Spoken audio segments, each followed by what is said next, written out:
Greetings, ladies and gentlemen. Today is September 29th. The Blue Jays win the AL East. The Guardians win the AL Central. It's postseason time. Let's talk about it.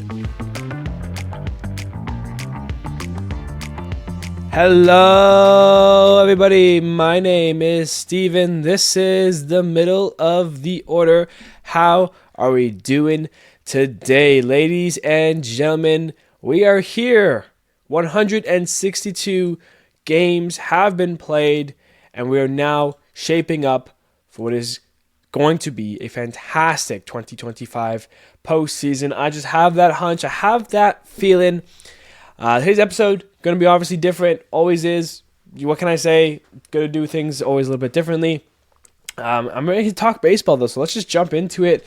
We don't really talk about the games as much. We just kind of talk baseball, and let's just go over the series this weekend. That kind of meant absolutely nothing in those regards. Obviously, little moments for those teams and certain players. The White Sox and the Nationals, they played a 3-game set. The White Sox took 2 of 3, winning 10-9 and 8-0. Lost the middle game 6-5 to the Nationals there. Pirates at Braves. Pirates win 9-3. Pirates win 3-1. And then Braves win 4-1. Pirates taking 2 of 3 there. Royals at A's. The A's won 4-3. The Royals then won 4-2 and then 9-2 to take 2 of 3 from the A's. And then the Rockies at the Giants. The Giants get the sweep, 6-3 win, 4-3 win, and 4-0 win. So those were the series there. That did not really have any implications whatsoever. But let's get it going and start with game 160. 3 games left of the regular season. The Dodgers beat the Mariners 3-2.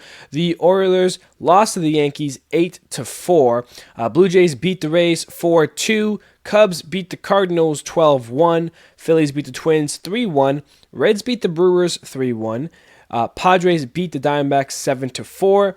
Marlins beat the Mets 6-2. Angels beat the Astros 4-3. And then the Rangers beat the Guardians 7-3, and the Tigers beat the Red Sox. The Red Sox beat the Tigers 4-3. I tried so hard. So what did that all mean in terms of the postseason? Well, the Jays and Yankees both won, so they were still tied with the Jays having a tiebreaker. The Red Sox beat the Tigers with a walk-off win to clinch their ticket to the postseason. What a moment there for Boston. They were the 9th team to punch their tickets into the dance. The Guardians had a golden opportunity to take the lead, but they lost to the Rangers, so they stayed tied with Tigers, still holding on to the tiebreaker. The Reds won and the Mets lost, so the Reds went back to controlling their own destiny, tied with the Mets with the tiebreaker there. The Phillies won and the Brewers lost, so the Phillies stayed in the hunt for the first place in MLB, and the Diamondbacks lost to the Padres, which eliminated them from the postseason contention. They fall out, and that was what happened on Friday in Game 160. On to Game 161. How did this game shape the postseason? Well, the Cubs started it up with a clinch of the 4th seed. They beat the Cardinals 7-3, and they would host the Padres in the wild card. That was the first official thing that kind of locked up for us. We knew this matchup was happening. We just didn't know who was going to host it. It is the Cubs. They went on to beat the Cardinals 2-0 in 162. And then, of course, the D-backs and Padres, those games didn't matter. So 5-1 for the Padres, 12-4 for the Padres. And that was how those games happened there. Rays and Blue Jays. The Blue Jays won 5-1, and then Oilers at Yankees. The Yankees won 6-1. So both, again, the AL East teams winning, which meant it would go down to 162. The Tigers would beat the Red Sox 2-1. That would punch themselves a ticket into the postseason to become the 10th team to clinch a spot. Big moment there. The Twins lost to the Phillies. The Twins beat the Phillies 5-0. And with that loss, the Phillies could not get the top seed. So the Brewers, they would clinch the top seed in the NL and MLB as a whole. They will have home field advantage throughout the 2025 postseason. And then the Phillies did win on walk-off fashion in the 10th inning, 2-1 Phillies in game 162 as that series finishes up. Rangers and Guardians. 3-2 Guardians with the win against Texas there.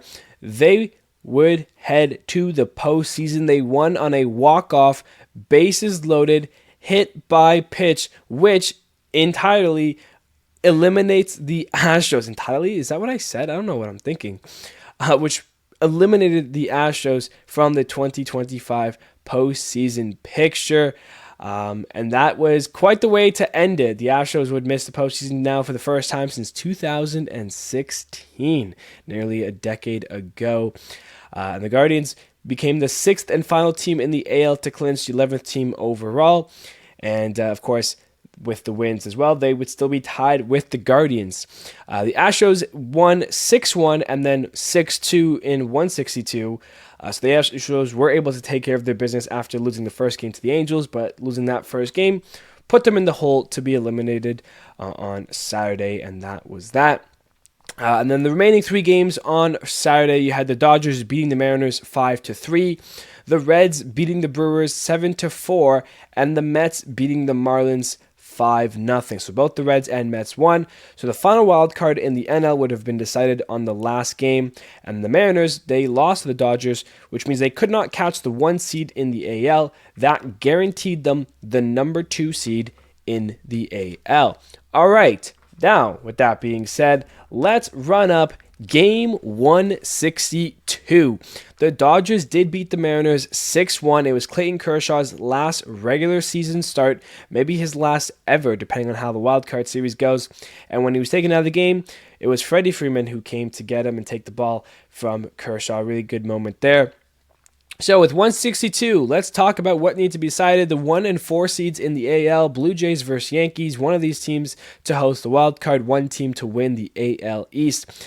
The 6 and 7 seeds in the NL, the Reds versus the Mets. The Reds win and they're in. Mets would need some help. The 3 seed, Guardians versus Tigers. One of those teams would be the AL Central champs. The other would have to play in a wild card series. The 5 and 6 seeds were still up for grabs. Red Sox, Tigers.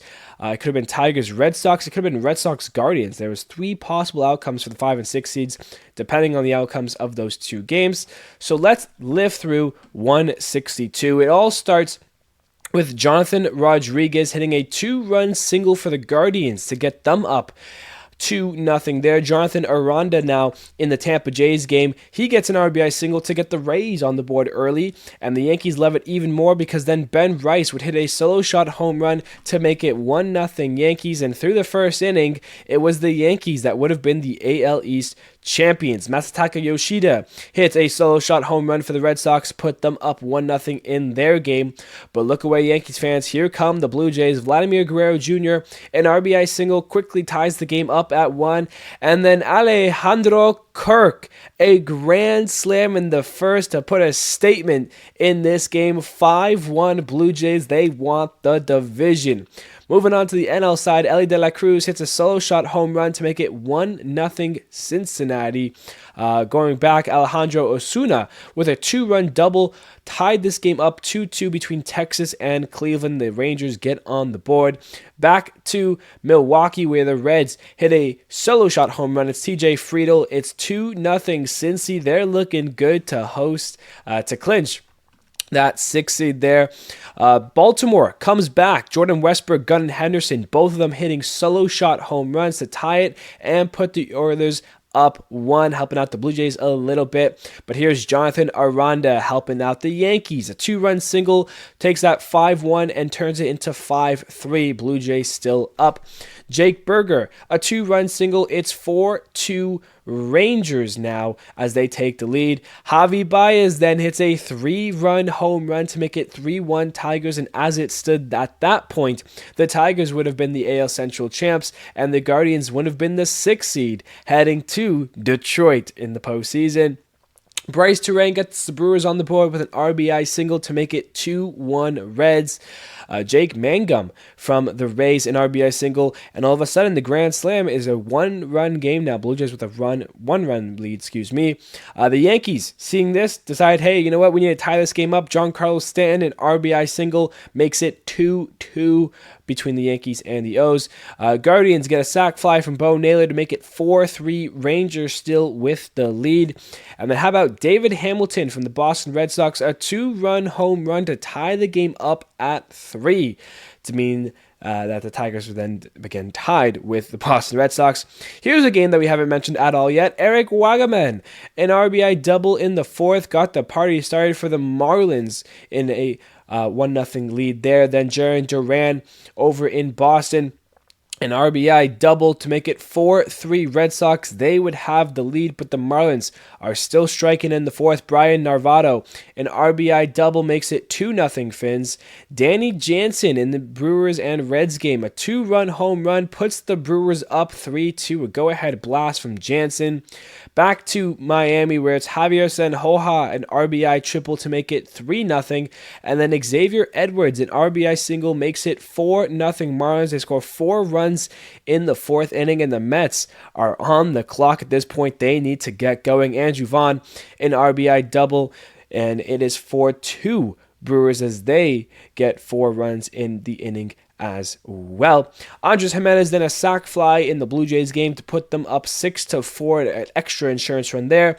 But how about 2 more, as is Alejandro Kirk once again, a 2-run home run, makes it 8-4 Blue Jays, 2 homers and 6 RBIs. Kirk woke up wanting that division. Michael Hellman gets a sac fly. It's 5-3 Rangers, but that lead only lasts for just an inning as John Kenzie Noel puts it back to a 1-run lead as a solo shot home run for him. Rangers still up 5-4. And here come the Blue Jays once again. Addison Barger, a 2-run home run, makes it 10-4.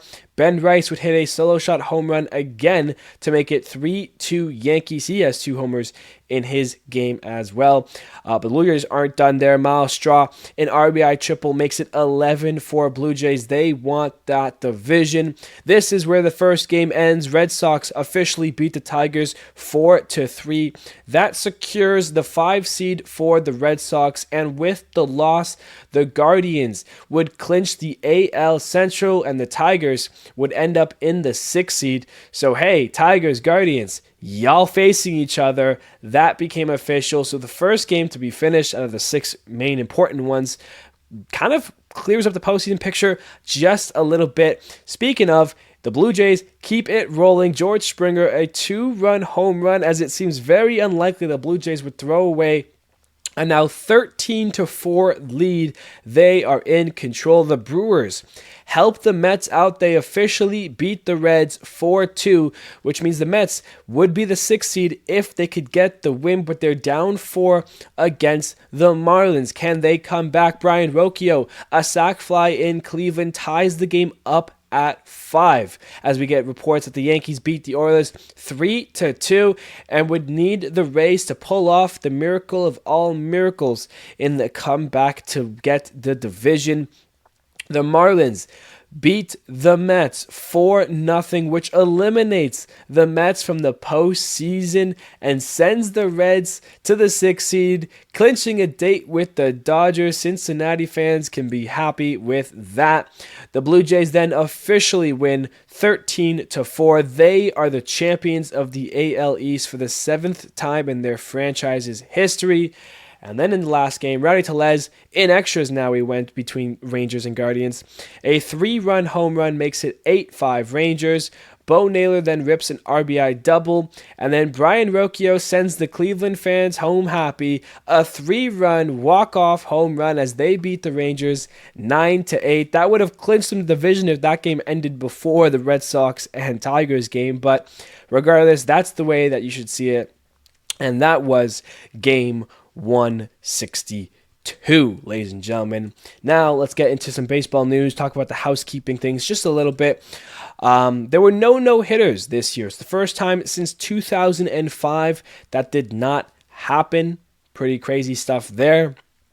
In terms of some housekeeping stuff, the Braves claimed Alek Manoah off waivers from the Blue Jays, so he is now an Atlanta Brave going into next season.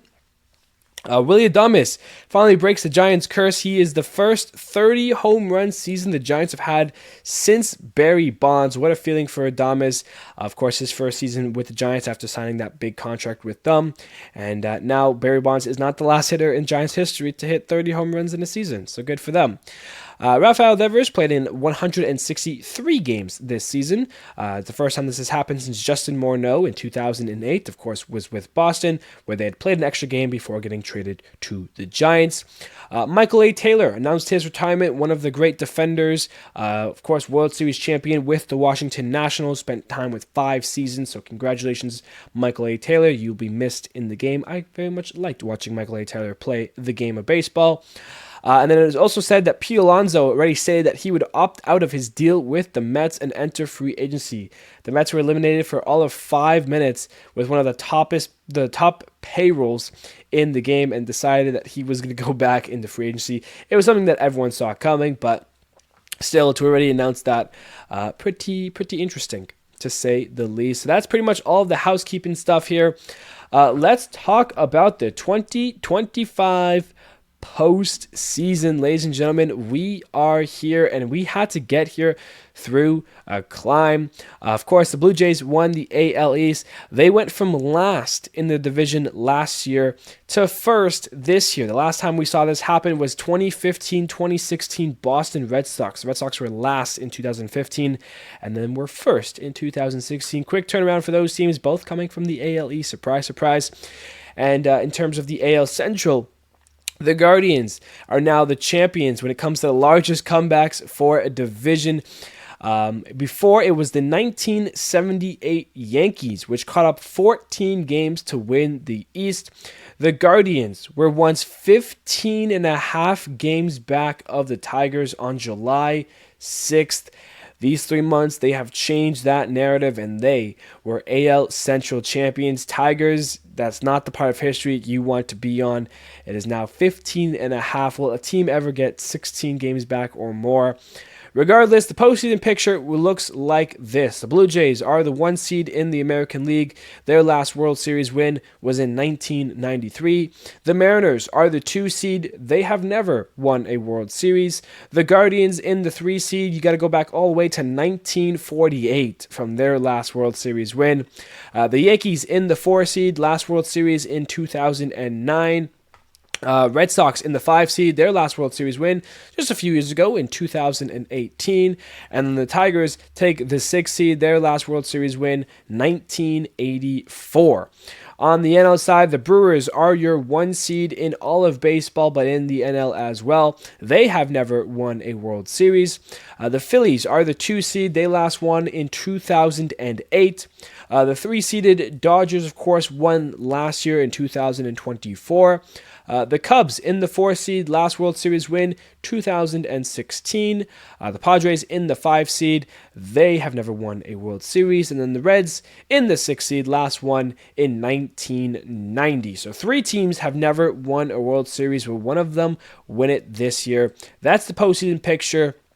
And it starts tomorrow. We have no baseball today, but it starts tomorrow. So let's quickly go over all of the World Series, the wild card matchup. So the Tigers in the 6 seed, they are facing the Guardians in the 3 seed. The winner will go to Seattle to take on the Mariners. The season series, 8-5 Guardians. They last played just a week ago, and before that, they played a week ago.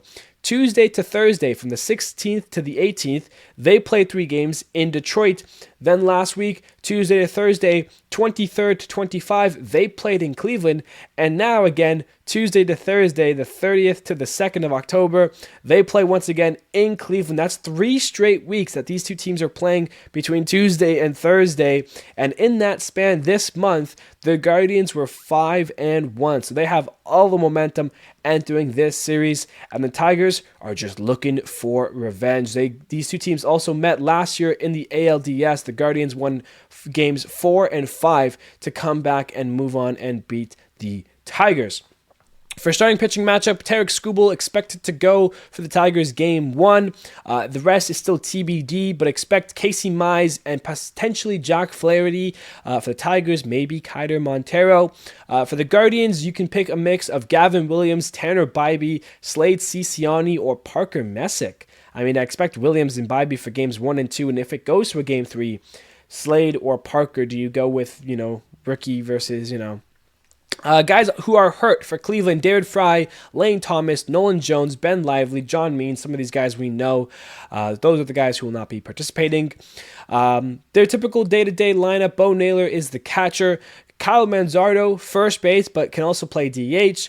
Brian Rocchio at second base. Jose Ramirez, the star MVP, at third base. Gabriel Arias, it's shortstop. And then the outfield consists of Steven Kwan, Angel Martinez, and Daniel Schneemann. Schneemann also plays third base. George Valera is the DH, but also plays right field.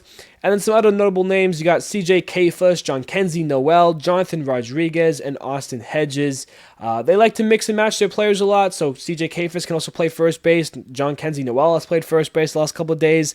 They both also play right field, so it's a lot of mix there.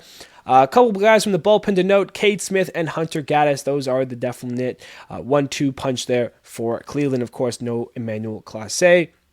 For the IL guys on the Tigers, guys like Colt Keith, Matt Vierling, Sawyer Gibson Long, Jason Foley, Reese Olson, Jackson Jobe, Alex Cobb.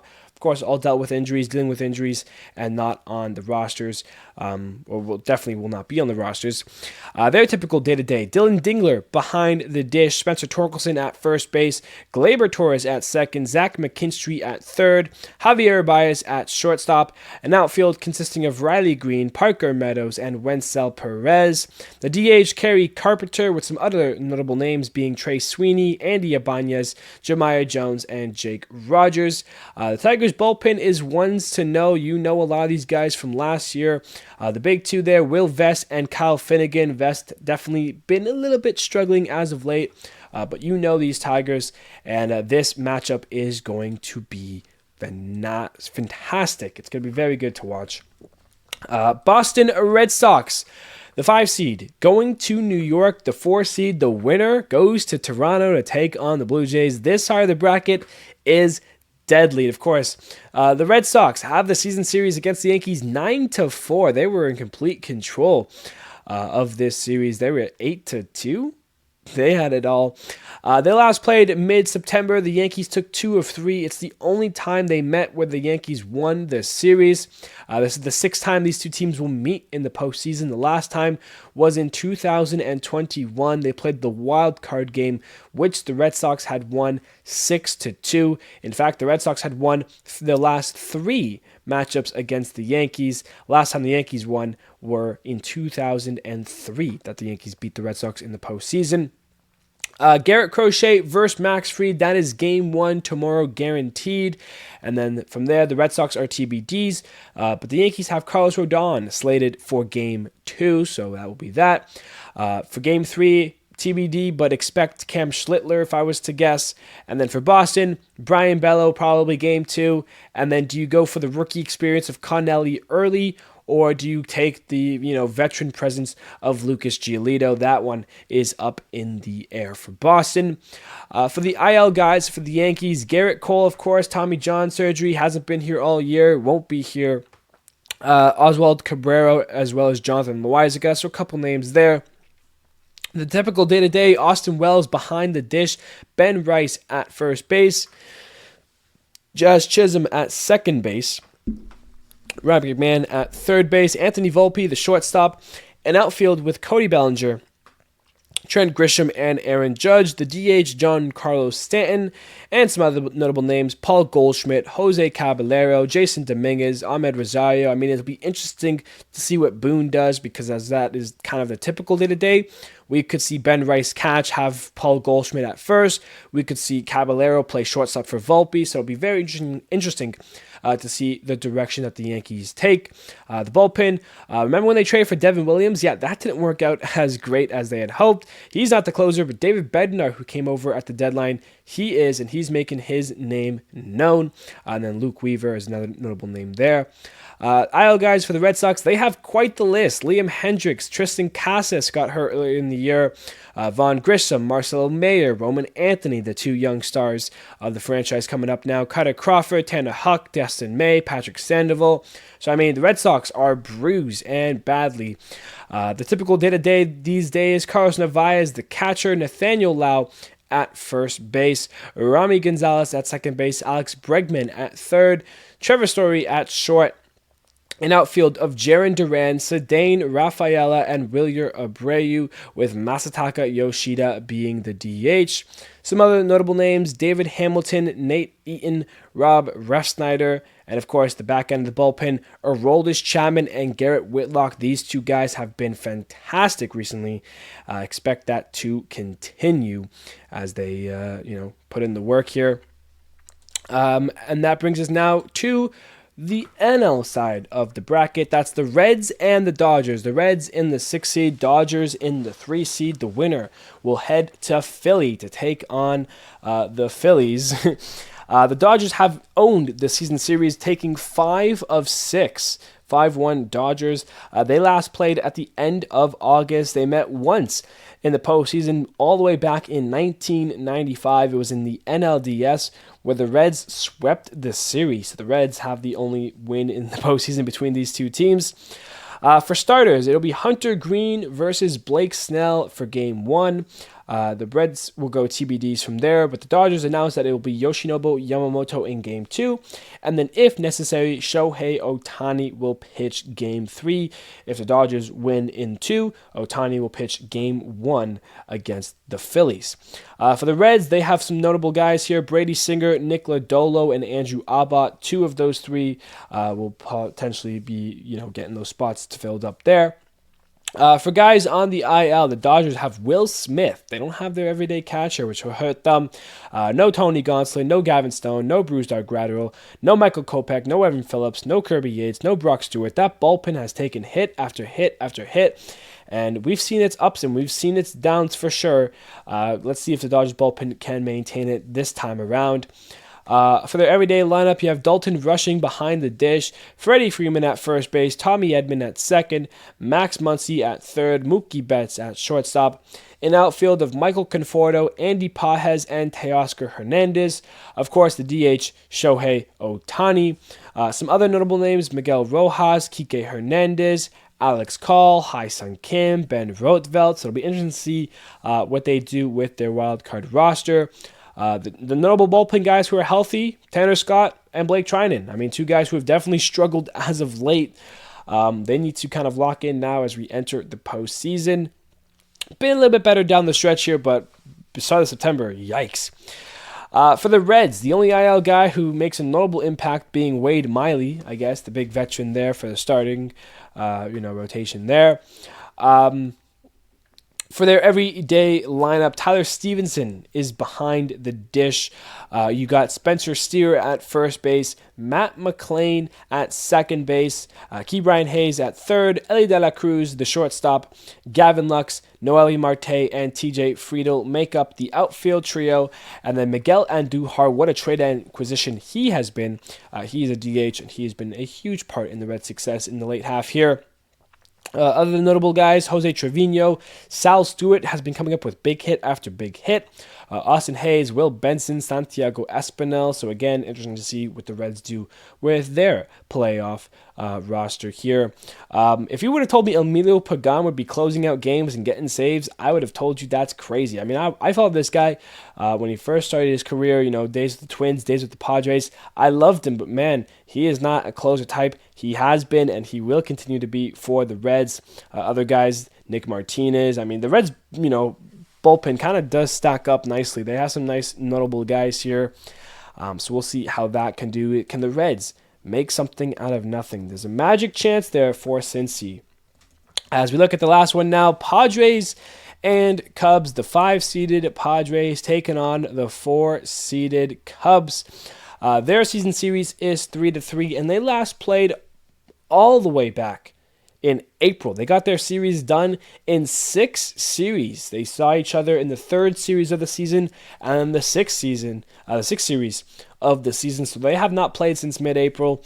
The 2-1, 2-1, each won a series at home. It's the second time they're meeting in the postseason.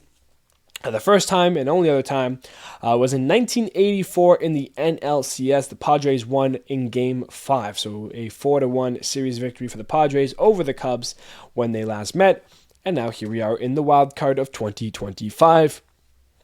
The only pitcher guaranteed to pitch is Nick Pivetta. He is slated for Game 1 for the Padres.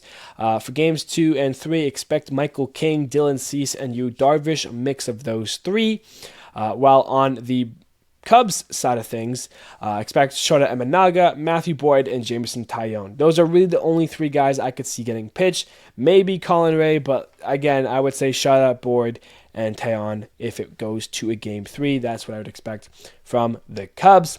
They don't have Justin Steele. He's been hurt all season long, as well as Cade Horton, who has announced that he will be missing the wild card round. He's been a huge part to the Cubs rotation, but unfortunately will not be on the roster there. Other IL guys include Miguel Amaya and Owen Casey. So 4 guys there from the Cubs. Their everyday lineup typically has Carson Kelly as the catcher, Michael Busch at first base, Nico Horner at second, Matt Shaw at third, Dansby Swanson at short, an outfield of Ian Happ, Pete Crow Armstrong, and Seiya Suzuki, with Kyle Tucker being the DH. Typically, Suzuki and Tucker would switch, but Tucker just came off the IL again the last 3 games of the season. He played DH, so I'm not sure how he's feeling health-wise, if he will be in right field or if he will be DH and Suzuki will be in right field. Obviously, Tucker, the better defender, but if he's not healthy, then that won't work. Other notable names, Justin Turner, Willie Castro, and then a catcher duo of Reese McGuire and Moises Ballesteros. I expect one of these guys to be on the roster, not the other, so it'll be interesting to see what the Cubs choose there. For the Padres, the IL guys, Ramon Laureano, Nestor Cortez, Jason Adam, of course, no Joe Musgrove. He had Tommy John. He has missed the season, so some important pieces there, including Adam from the bullpen and Laureano, who's been a huge part coming over from the trade deadline there. Their typical day-to-day lineup includes Freddie Fermin behind the dish, Luis Arias at first base, Jake Cronenworth at second, Manny Machado at third, Xander Bogaerts at shortstop, an outfield of Gavin Sheets, Jackson Merrill, and Fernando Tatis Jr., while Ryan O'Hearn is listed as the DH. Some other notable guys include Elias Diaz, Jose Iglesias, Bryce Johnson as well. The bullpen guys, you've got Robert Suarez, Mason Miller, plus many more. The Padres bullpen runs deep. And I did not mention the bullpen guys from the Cubs now that I think about it. Daniel Palencia been closing things out. Andrew Kittredge has been as well when he's been hurt. And when up and down the Cubs bullpen, I mean, of the 8 guys, 6 of them are new this year, whether they was from a trade or an offseason move. The Cubs have really reworked their bullpen, and I think it's helped them out in a big way. Cubs and Padres, this series is going to be phenomenal. If I had to rank the series, I mean, obviously we're going into the AL with the Red Sox Yankees 1 and then Guardians Tigers 2. I mean, they've been back and forth all month, and now they get to really have, either Cleveland gets to put the nail in the coffin or the Tigers can rise from the dead. I mean, that series, on paper, it's going to be the 1 o'clock game. It's going to be the early window. That's going to be a tough time to play, but this series will be really fun. Tarek Skubal, of course. The Guardians got to Skubal in the ALDS last year, Game 5, the Grand Slam. But, of course, that was Lane Thomas. He's not around. Or was it David Fry? One of the two. Either way, that series will be good. I think Padres-Cubs get the 3, and then Dodgers-Reds. I mean, Dodgers-Reds, the only way it's entertaining is if Hunter Green shoves in Game 1 and the Reds win. Remember, since the wild card has been around, so in 2022, 2023, now 2024 as well, we've had 3 seasons of the new format. Of course, 2020, we also had the wild card series as a little, COVID throwaway year. But then 2021 was the last year that we had it back with the wild card games. Usually, if you win game 1, you win game 2. We have not seen many game 3 do or die wild card round matchups. So tomorrow on Tuesday, that's the big game. If you win that one, there's a great chance you're going to move on and head to the division series. The Brewers, Phillies, Blue Jays, and Mariners will all get the week off and wait. So we'll see how that affects them. Of course, that has been another talking point with the new postseason format. Is the extra week off? Does it throw guys out of rhythm? Is it bad for the game? Is it good for the game? Like, which team wants it, which team doesn't? We've seen the top 2 teams get knocked out by the wild card teams because they win. They get momentum entering the division series. But again, a team like the Mariners can line up the rotation the way they want. A team like the Brewers, get the extra rest to get guys healthy. Like, it's important it's a good thing. Let's see it be a good thing. Jays, Mariners, Phillies, Brewers. I think those would be great NLCS matchups. But yeah, ladies and gentlemen, that's going to do it for our episode here today. Of course, a little bit different than usual. But again, it's a different time because it's no longer the regular season. We went from caring about 30 teams to really only caring about 12. And in that 12, we only care about 8 at a time because we'll have 8 to care about this week. And then by the time we talk about the weekend, well, there'll still be 8 teams because 4 will be eliminated. Those 4 will be forgotten. And that's when the ALDS and NLDS will begin. Ladies and gentlemen, I love you all. I appreciate you all. Get ready for the postseason. I am so excited and I cannot wait. Thank you, everybody, so much. And I will see you on Friday.